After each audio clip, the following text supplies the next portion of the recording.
Welcome to our California Counts debate. It was a mostly civil affair Tuesday night, in stark contrast to the mudslinging antics of the presidential debates. Donald claims to care about him. But he sent me his book with his autograph. Donald, I understand rules are very hard for you. They're very confusing. California Attorney General Kamala Harris, a Democrat, is leading in the polls.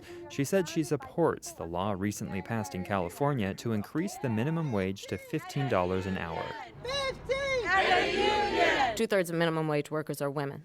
So if she's a mom trying to keep a roof over the head and food on the table, she's probably holding down 2 jobs. That means she's not spending a whole lot of time with those children that she actually wants to spend more time with. But because she has to feed them, she's got to work 2 jobs. We've got to change the system. Harris's main Democratic opponent is Congresswoman Loretta Sanchez of Orange County. The two didn't have many policy differences.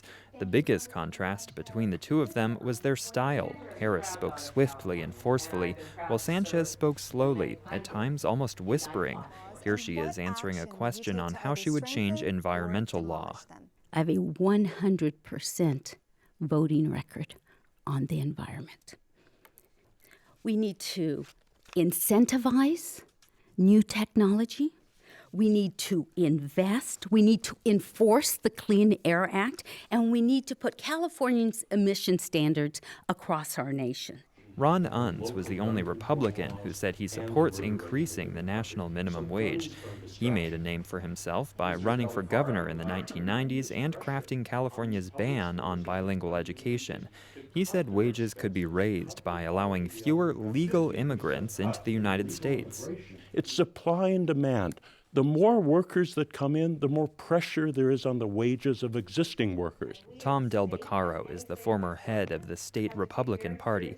He said Washington is too divided to pass comprehensive immigration reform and that Congress should focus on areas where there's agreement. And we can agree on national security. Forget comprehensive legislation. How many years are we going to wait for that while the terrorists continue to come into the country? Those concerns about terrorism were echoed by Duff Sondheim.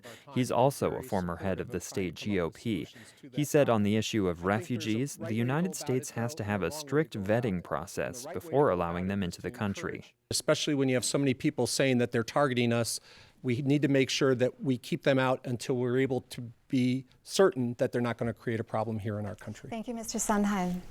Most of the attacks on stage targeted Harris, but those attacks didn't impress Divya Sriharan. She's 18, a first-time voter, and a freshman at San Diego State University. She said Harris is confident and has the most experience. She's been doing things all around California. She's been doing it for the longest. She knows what she's talking about, and she definitely has views that I think can be put into the Senate and actually work and help people. The top 2 vote-getters in the June primary will face off in November, regardless of their party. Polls suggest those top 2 would be Democrats, Harris and Sanchez. But a recent survey found 48% of likely voters remain undecided. That suggests there are plenty of California voters who are still up for grabs. Andrew Bowen, KPBS News.